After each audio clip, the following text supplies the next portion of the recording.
에베소서 5장 15절 제가 먼저 읽겠습니다. 그런즉 너희는 주의하여 어리석은 자가 아니라 지혜로운 자로서 조심스럽게 걸어 시간을 되찾으라. 날들이 악하니라. 그러므로 너희는 지혜 없는 자가 되지 말고 오직 주의 뜻이 무엇인지 이해하라. 술 취하지 말라. 거기에는 과도함이 있나니 오직 성령으로 충만하라. 시와 찬송가와 영적 노래로 너희 자신에게 말하며 너희 마음속에서 주께 노래하고 선율을 만들며 모든 일로 인해 우리 주 예수 그리스도의 이름으로 항상 하나님 곧 아버지께 감사하고 21절도 함께요. 하나님을 두려워하는 가운데 서로에게 복종하라. 아멘. 기도하겠습니다. 하나님, 이 시간을 주님께서 복을 주셔서 주님께서 우리 모두에게 주시기를 의도하신 바로 그 말씀을 우리가 듣고 받아들이고 마음에 새기며 믿음을 화합하여서 우리의 그리스도인의 삶에서 하나님의 말씀의 능력이 나올 수 있도록 주님 인도하여 주옵소서. 예수님의 이름으로 기도했습니다. 아멘. 자리에 앉아 주십시오. 저는 지난 몇 번의 이 설교 말씀 선포의 기회 때마다 에베소서 말씀으로 교회, 신약 지역교회라는 큰 주제에 관하여 계속해서 말씀을 드렸습니다. 신약 성경적인 지역교회는 그리스도의 신비라고 말씀을 드렸습니다. 감추어져 있던 주 하나님의 거룩하고 위대하신 계획이 바로 이 신약 지역교회입니다. 그 놀라운 신비의 중심에는 그 구약 성경에서 대언자들에게 감추어진 그 신비의 바로 그 중심에 이 지역교회가 있습니다. 이제 그 교회를 구성하는 성도님들은 자기 마음대로 믿고 행동하지 않고 우리를 부르실 때 주신 그 부르심에 합당하게 걸어야 한다고 또 말씀을 드렸습니다. 특별히 서로를 향해서 모든 겸손과 온유와 오래 참음으로 사랑 안에서 서로 참아주는 것이 우리에게 중요하다 말씀을 드렸습니다. 그리고 마지막 시간에는 우리 각 사람이 그냥 무작위로 그냥 모여있는 게 아니고 머리 되신 예수님의 몸을 구성하는 그분의 지체들로서 온 몸의 각 부분이 꼭 맞게 함께 결합되어 있는 것처럼 우리 한 분께서 그렇게 서로 우리가 결합이 되어 있고 그 가운데 한 마디는 예수님께서 목사 겸 교사의 선물을 주셔서 이 지역교회에게 주신 목사님이 계시다라고 말씀을 드렸습니다. 예수님께서 목사님을 주셨을 때 세 가지 일을 하게 하셨다고 말씀드렸습니다. 성도들을 완전하게 하고 사역의 일을 하게 하며 그리스도의 몸을 세우는 일을 하게 하셨는데 언제까지냐? 성도님들이 완전한 사람에 이르고 그리스도의 충만하심에 장성한 분량에까지 언젠가 이르게 되는 그때까지 목사 겸 교사가 그 일을 세 가지 일을 하도록 예수님께서 지역교회 안에 정하셨다, 그 말씀을 드렸습니다. 그래서 구원받은 그리스도인은 교회 안에 속하여야만 성장과 성숙이 있다고 말씀을 드렸습니다. 여러분, 이런 말씀 드렸을 겁니다. 교회를 꼭 나가야 합니까? 교회에 꼭 굳이 속해야만 합니까? 여러분, 네, 그렇습니다. 교회에 꼭 속하셔서 함께 모이시고 함께 배우시고 섬기시면서 교회에서 전도도 하고 양육도 받고 선교도 하는 것이 성경 말씀에 따른 예수님의 뜻입니다. 예수님은 지역 교회가 아닌 다른 기관에게 그 일들을 하도록 정하시지 않으셨습니다. 오직 교회에만 그 권위를 주셨고 능력을 주셨습니다. 그럼에도 불구하고 많은 그리스도인들이라 하시는 분들이 교회에 관하여 회의적인 생각을 가지십니다. 그 이유는 다양합니다. 주로 각 그 본인들께서 직접 교회에서 겪으신 어떤 부정적인 경험으로 인하여서 그런 생각을 하시는 경우가 많습니다. 교회가 너무 세상적이다. 교회가 부정부패의 온상이다. 교회가 돈만 밝힌다. 교회 가서 차별 대우 당했다. 상처받았다. 사기당했다. 등등. 여러분, 왜 교회들이 그런 평판을 듣는지에 대한 그 이유를 말씀드리기 전에 저는 그런 분들한테 이렇게 묻고 싶습니다. 그러면 선생님은 전혀 세상적이지 않으신가요? 그러면 선생님은 전혀 부정부패로부터 깨끗한 삶을 살고 계십니까? 전혀 돈을 좋아하시지 않나요? 살면서 만나는 모든 사람들에게 똑같이 친절하게 평등하게 대우를 하고 계십니까? 아무에게도 상처 주신 적이 없으세요? 설령 그러시다 할지라도, 여러분 이 질문 드릴게요. 설령 그렇다 할지라도 그런 이유들로 교회를 떠나는 것만이 해답입니까?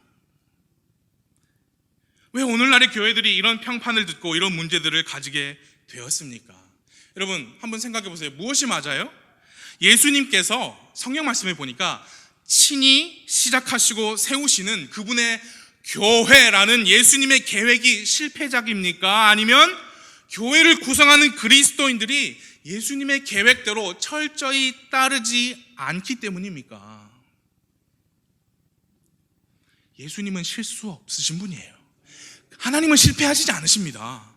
그럼 문제는 여기죠. 그리스도인들이 교회를 향한 예수님의 계획이 있는데 그것을 철저히 따르지 않는다는 사실입니다.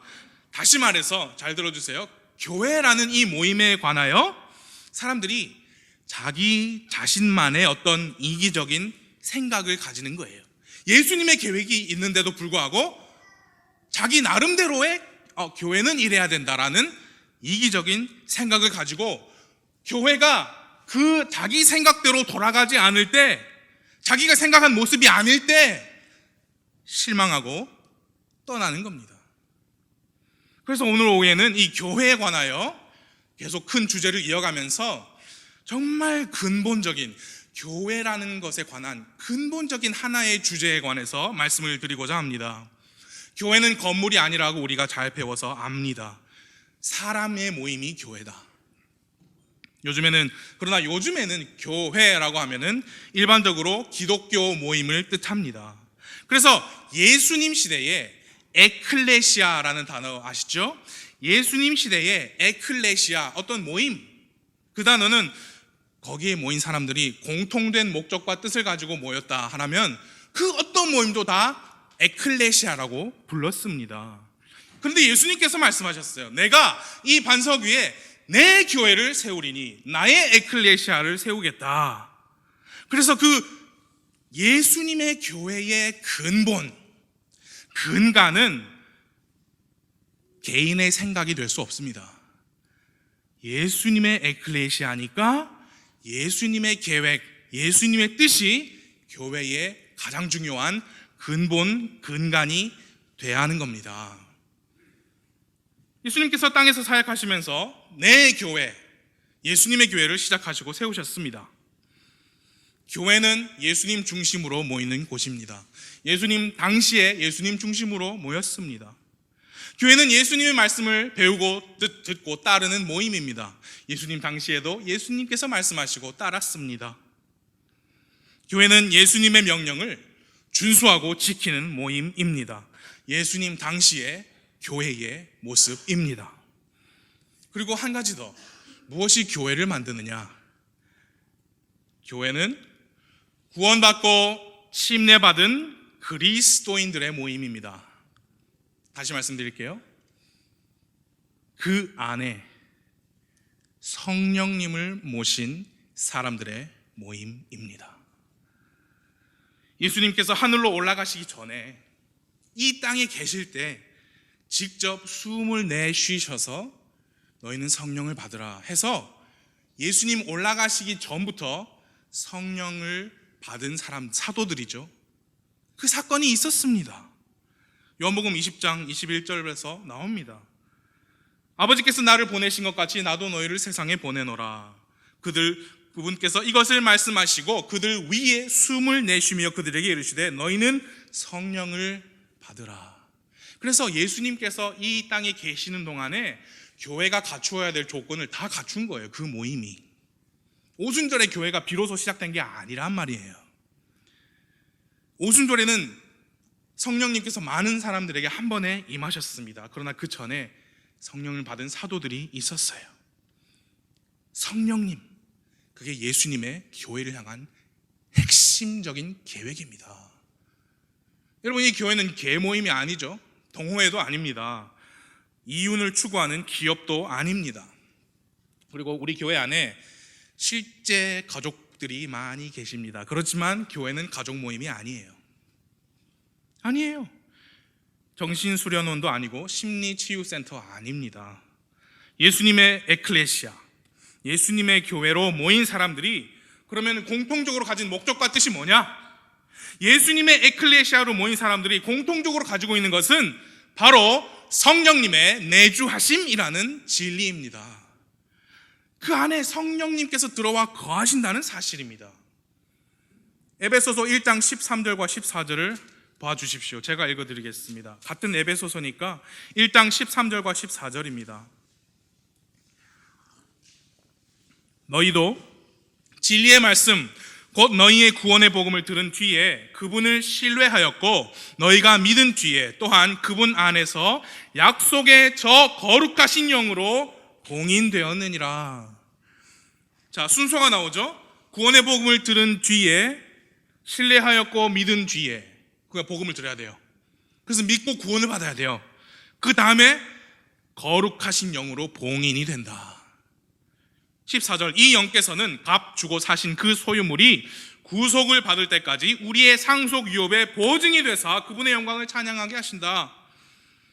우리가 복음을 듣고 구원을 받은 뒤에 거룩하신 영으로 봉인이 되었습니다. 죄인이었던 우리가 이제 하나님께서 값을 지르고 사신 소유물이 되는 것입니다. 그 값이 무엇이냐? 아들 예수님의 피값이에요. 그 피가 우리의 죄값이었습니다. 우리가 복음을 듣고 죄를 회개하고 그분을 나의 구원자로 받아들여서 구원을 받았을 때 우리는 하나님께서 값을 지불하고 사신 그분의 소유물이 되었는데 그 증거가 뭐냐? 보증이 뭐냐? 성령님이 우리 안에 들어오셨다 그 말이에요. 여러분, 값비싼 물건을 사셨을 때 특히 고가의 시계나 이런 거 있잖아요. 보증서를 줍니다. 그래서 수리를 받아야 될 때 이것이 내가 값을 치르고 산 나의 소유물이다라고 증거를 대기 위해서 보증서를 제시하시잖아요. 우리가 하나님께서 아들 예수님의 피값으로 사신 바 된 소유물이다. 그 보증이 우리 안에 계신 성령님이시라는 겁니다. 그래서 예수님께서 교회를 계획하시고 세우실 때 핵심 계획이 교회의 구성원들, 몸 안에 거하시는 성령님이셨습니다. 그래서 아무나 교회 오늘 오셨다고 해서 교회 구성원이 되실 수 없어요. 그 안에 성령님을 모신 사람, 구원받고 침례받고 성령님을 모신 사람만이 교회의 구성원이 될 수 있는 것이 성경의 가르침입니다. 어떻게 내가 성령님 모셔요? 단 하나밖에 없지요. 회개와 믿음을 통해 주 예수 그리스도를 나의 영원한 주님과 구원자로 믿고 받아들여서 구원을 받아야 성령님이 들어오십니다. 그것이 예수님의 계획입니다. 성령님의 내주하심이 교회를 향한 그분의 핵심 계획이라는 사실은 지상명령, 교회에게 마지막으로 주신 지극히 높은 명령에도 잘 나와 있어요. 여러분 들어보세요. 사도행전 1장 8절, 오직 성령님께서 너희에게 임하신 뒤에 너희가 권능을 받고 예루살렘과 온 유대와 사마리아에서 그리고 땅의 맨 끝 지역까지 이르러 나를 위한 증인이 되리라. 잘 아시는 말씀이에요. 무슨 수로 이 120명이 예루살렘, 온 유대, 사마리아, 땅의 맨 끝 지역까지, 그것도 동시에 무슨 수로 그 사람들이 예수님을 위한 증인이 될 수 있어요? 120몇 명 딱 요 정도예요. 무슨 수로? 여러분, 이 사람들요, 자기 직업 다 버리고 예수님 따르다가 예수님께서 십자가에 돌아가셨을 때 자기도 잡힐까봐 도망쳤던 사람들이에요. 이 사람들이 무슨 수로 대체 땅의 맨 끝 지역까지 복음을, 온 세상에 가서 모든 창조물에게 복음을 전할 수 있다는 말입니까? 오직 성령님이 너에게 임하신 뒤에 너희가 무엇을 받고? 권능을 받으면 할 수 있다, 그겁니다. 이 지상명령이 우리가 잘 아는 한 버전이 마태복음이지요. 28장 19절 20절 19절에 그러므로 너희는 가서 모든 민족들을 가르치고, 이렇게 나옵니다. 도대체 무슨 수로 가서 모든 민족을 어떻게 가르칩니까? 이 소수의 사람들이. 지상명령은 마태복음 28장 19절부터가 아니라 18절부터 시작합니다. 예수님께서 그들에게 오셔서 말씀하여 이르시되 하늘과 땅에 있는 모든 권능이 내게 주어졌느니라. 그러므로 너희는 가라.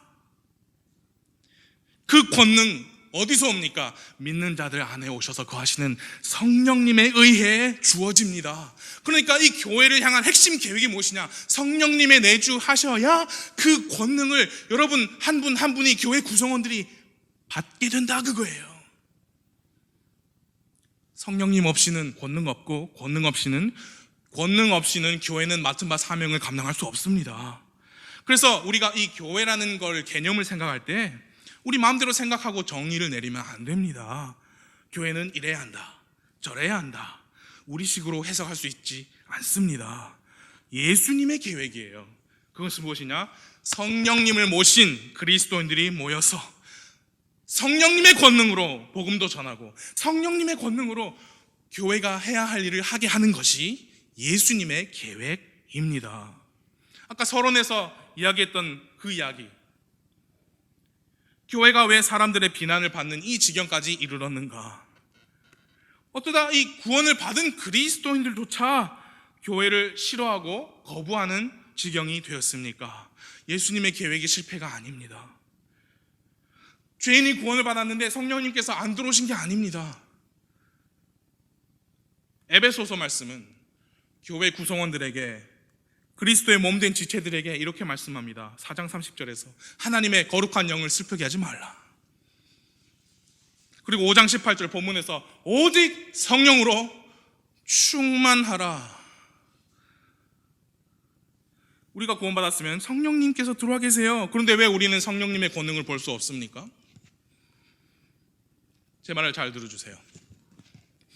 제 안에 거하시는 성령님은 김정식 목사라는 이 사람의 생각과 의지를 완전히 무시하시고 이 김정식 목사의 몸과 마음을 장악하셔서 제 몸을 마치 기계 로봇처럼 지배하심으로 자신의 권능을 드러내신 분이 아닙니다.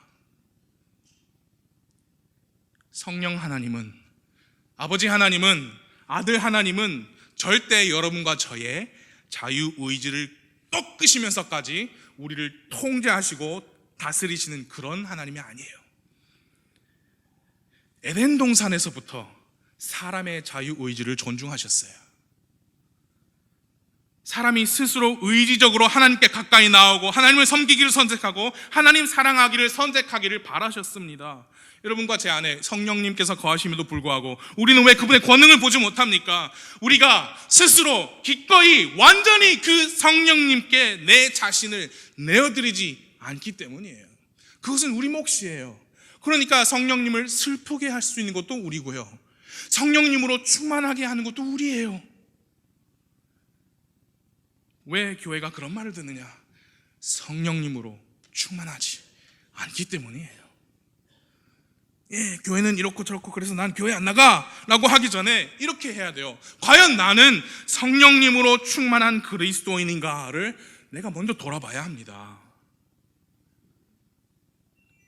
이 지역교회가 예수님의 에클레시아가 될 수 있는 조건은 우리 안에 거하시는 성령님 때문이에요. 우리는 다 다른 사람이에요. 나이도 다르고 배경도 다르고 취미도 기호도 성격도 다르지만 지난번에 에베소서 4장 3절 말씀처럼 우리를 하나 되게 하신 분이 성령님이세요. 여러분, 여러분 앞에 있는 분, 여러분 뒤에 있는 분, 여러분의 옆에 계신 분들을 보시면서 그분들의 학력, 그분들의 사회적 지위, 경제적인 능력, 또는 그분의 외모, 입고 있는 옷이 얼마나 비싼가, 그런 거 보는 게 아니잖아요. 여러분 누굴 보셔야 되느냐? 뭘 보셔야 되느냐? 그 안에 성령님이 거하시는 그리스도인을 보셔야 합니다. 성령님을 모신 사람을 보셔야 합니다. 그리고 내가 성령으로 충만하라 라는 명령을 받았듯이 여러분 앞, 뒤, 옆에 계신 분들도 똑같은 명령을 받았습니다. 그래서 내가 때때로 성령님으로 충만하지 못하고 오히려 그분을 슬프게 할 수 있듯이 다른 분들도 그러실 수 있다는 말입니다. 교회가 교회답지 못한 이유는 예수님 잘못도 성령님 잘못도 아니라 교회의 구성원들이 성령으로 충만하라는 명령을 준행하지 않기 때문입니다. 여러분, 이것은 명령입니다. 성령님께 나의 마음을, 나의 생각을, 나의 말과 행동을 맡기고 내어드리는 것은 하나님의 명령입니다. 하나님께서 여러분 자발적으로 하나님의 종이 되기를 원하세요. 절대로 하나님은 강제로 억지로 우리 몸과 마음을 통제하시지 않습니다. 우리 각 사람이 스스로 하나님께 나와서 무릎을 꿇고, 주님, 내가 여기 있습니다. 내 손과 발이 주님 여기 있습니다. 내 인생이 여기 있습니다. 하나님, 주 성령님, 나의 하루가 여기 있습니다. 사용하세요. 들어 써주세요. 나의 길을 인도하여 주세요. 하나님 그걸 원하시는 거지, 강제로 로봇 움직이듯이 그런 식으로 사람을 대하지 않으세요. 그러면은 그건 우리 몫이라 그 말입니다. 성령님을 슬프게 하는지 아니면 그분으로 충만하는지. 본문에 읽으신 에베소서 4장 15절에 주의하여 지혜로운 자로서 조심스럽게 걷는 삶이 바로 그런 삶이에요. 16절 똑같아요. 시간을 되찾으라. 시간을 되찾는 삶이 바로 그런 삶입니다. 왜? 날들이 악하기 때문에 교회로 모인 그리스도인들은 성령 충만한 삶을 살으라. 17절 주의 뜻이 무엇인지 이해하라. 그것이 바로 성령으로 충만한 삶을 사는 것이 주의 뜻이구나. 18절 술이나 어떤 다른 물질이나 다른 권능으로 네가 통제되지 말고 오직 성령님으로만 충만하라. 성령님으로 충만한 사람에게서 나타나는 세 가지 특징이 19절부터 21절까지 기록되어 있습니다. 함께 읽어보겠습니다. 에베소서 5장 19, 20, 21절 시작. 시와 찬송가와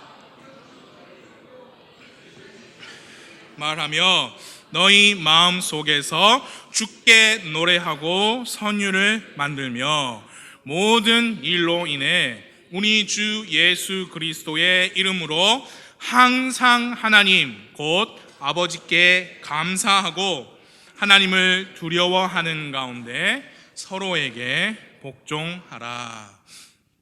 성령으로 충만한 그리스도인은 첫째, 무슨 특징이 있느냐? 그 마음에 영적인 노래가 있습니다. 영적인 노래가 있습니다. 그래서 그 노래로 너희 자신에게 말하고 그 다음에 주님께도 노래하라 그랬어요. 여기서 말씀하시는 시, 찬송가, 영적 노래가 과연 뭐냐? 지난주에 어떤 분들하고 형제님들하고 대화를 했는데 사도 바울께서 에베소 교회에 편지를 쓰면서 시라고 했을 때 시편이라는 것을 추측할 수 있습니다. 그러나 그분의 찬송가, 사도 바울이 영적 노래를 했을 때 그게 뭔지 정확하게 몰라요. 우리 찬송가에 있는 거는 찬송가고 여기 있는 거는 영적 노래고 우리식으로 해석하기에는 좀 무리가 있는 것 같습니다만 한 가지 확실한 것은 영적인 것들이다. 그 말은 뭐냐? 육신적이고 세상적이고 마귀적이 아니다 그 말이에요. 그런 영적인 노래로 우리 마음이 찬다. 그래서 서로에게 말하고 하나님께 하고. 여러분 육신이, 우리가 다 육신이 있죠. 육신을 가진 모든 사람은 육신적인 노래와 음악에 이끌리는 본성을 가지고 있어요. 여러분, 음악의 3요소를 멜로디, 리듬, 화성이라고 합니다. 19절에서 선율이라고 그랬는데 그게 멜로디예요. 그렇죠? 멜로디. 멜로디가 우리의 육신을 자극할 수 있습니다. 어떤 리듬은 육신을 자극할 수 있어요. 화음이 우리 육신을 자극하는 것이 있습니다. 그 세 개가 합쳐서 우리 육신을 자극할 수 있어요. 그래서 내 육신이 먼저 반응하면 그건 육신적인 음악이에요. 몸이 먼저 반응하고요. 계속 가면은 그 다음에 내 영이 반응해요. 비트에 맞춰서 몸이 흔들리고, 어떨 때는 그 딱 들었는데 막 온몸에 닭살이 돋아. 전율이 느껴지고요. 어떤 음악은 우리 정신을 그냥 무아지경으로 만들어요. 꼭 술 취한 사람처럼. 여러분, EDM이라는 거 들어보셨어요? 우리 청소년들, 젊은 사람들, EDM이 그래요. 그건 마약이에요. 육신적인 감정을 자극해서 우리 정서에 영향을 주는 것이 세상 음악이고 육신 음악이에요. 그게 뭐냐? 왜 그러냐? 왜 우리가 이끌리느냐? 중독성이 있기 때문이에요. 마약과도 같은 거예요. 그래서 우리 청소년들이 그걸 못 끊어요. 마약성 없다. 그러면 오늘이라도 당장 끊을 수 있어요. 근데 못 끊어요. 또 꽂아야 돼. 왜? 중독된 거예요. 쉽지가 않아요, 끊기가. 그러나 내가 주 성령님께 내 몸과 마음과 생각과 행동을 내어드리면 그분의 능력으로 끊을 수 있단 말입니다. 여러분, 저도 학생 시절에 가요 좋아했습니다. 저는 지난주에 어떤 분과도 나눴지만 저는 한국에서 학창 시절에 고등학생 때 이중 삶을 살았습니다. 교회에서는 모범 목사님 큰아들, 모범적인 학생. 학교에서는 아빠는 목사인데 쟤는 우리랑 똑같아. 노래를 하니까 잘한다고 친구들이 좋아하더라고요. 그럼 제가 찬송가 불렀겠습니까? 저희 고등학교 여학생도 같이 있는 학교였거든요. 원래 남학교였는데 제가 1학년 때부터 공학이 됐어. 제가 지원도 안 했는데 지원한 3개 다 떨어지고 거기 됐는데, 그래서 중학교 이제 졸업식 앞두고 중학교에 가니까 애들이 박수를 쳐주는 거예요. 왜? 그랬더니 남녀 공학이 됐다고. 여러분, 제 노래 좀 합니다. 좋아하더라고요, 친구들이. 끊었어요. 관심 없어요, 이제. 그러나 제가 조금이라도 방심하면 또 쑥 들어가는 것이 음악이에요. 그리고 그때 내가 불러댔던 가사 여기서 안 지워져요. 여러분 그거 아세요? 여러분 어렸을 때 배웠던 노래 지금도 기억하시죠? 그게 영적인 거예요. 몸을 자극하면 그래요. 여러분, 예수 사랑하심은, 여러분 몸 자극해요? 전율 돋아요? 심금을 울립니까? 아니죠. 여러분의 이성을 자극해요. 정직한 박자예요. 하나님 말씀일세 우리들은 약하나 예수 권능 많도다. Yes, Jesus loves me. The Bible tells me so. 여러분, 기교 없어요. 우리 몸을 자극하는 엇박도 없어요. Yes, Jesus loves me. 여러분, 노래가 한 번에 바뀌어요, 그렇게. 그래서 여러분, 우리 교회 앞에서 특송하실 때는 조심해야 돼요. 박수만 어떻게 쳐도 세상적으로 바뀌는 게 노래의 음악이에요. 성령으로 충만한 사람은 영적인 노래요. 마음에서 나옵니다. 여러분, 경건의 시간 가지실 때 꼭 찬송하세요. 꼭 성령 충만한 사람의 증거예요. 두 번째로, 성령으로 충만한 그리스도인은 20절에 보니까 모든 일로 인해 예수님의 이름으로 항상 하나님 아버지께 감사를 드립니다. 여러분, 성령 충만의 증거입니다. 여러분, 성령 말씀에서 모든 일이라고 그랬으면 거기에는 모든 일이 포함되어 있어요. 누가 나를 욕해도요, 누가 이유 없이 나를 해쳐도요, 나라 돌아가는 꼴이 이 모양인데도요, 그거 다 모든 일 안에 속해 있어요. 성령 충만한 사람은 모든 일로 인해 항상 하나님 아버지께 감사합니다. 그 말은 무슨 말이냐면 불평, 불만이 없다는 얘기예요. 엄청난 수준의 신앙이에요. 어떻게 가능해 그게? 무슨 수로? 누가 나를 뺨을 때리는데요? 어떻게 어머니가 암이라는데요? 어떻게 우리가 감사를 해요? 내 동생이 암인데요? 끔찍한 일이 우리 가족에게 일어나는데 어떻게 감사를 합니까? 무슨 수로 감사를 합니까? 네, 못해요.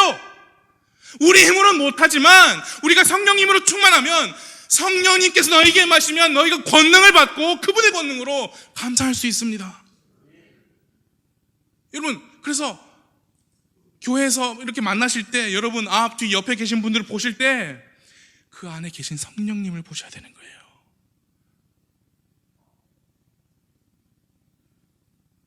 성령님의 전을 보셔야 되는 겁니다. 성령 충만하면 할 수 있습니다. 그리고 셋째로, 성령으로 충만한 사람은 21절에 보니까 하나님을 두려워하는 가운데 서로에게 복종합니다. 그래서 하나님을 두려워하는 가운데 복종하는 게 대체 뭐냐라고 구체적인 말씀이 22절부터 쭉 나오죠. 아내들은 남편에게, 남편들은 아내에게, 자녀들은 부모에게, 종들은 주인된 자에게. 요즘 시대는 복종 인기 없죠. 뭐가 인기 있습니까? 권리, 평등, 저항, 아내의 권리, 여성의 권리, 학생의 권리, 노동자의 권리, 국민의 권리 등등. 요즘 시대는 그런 시대예요.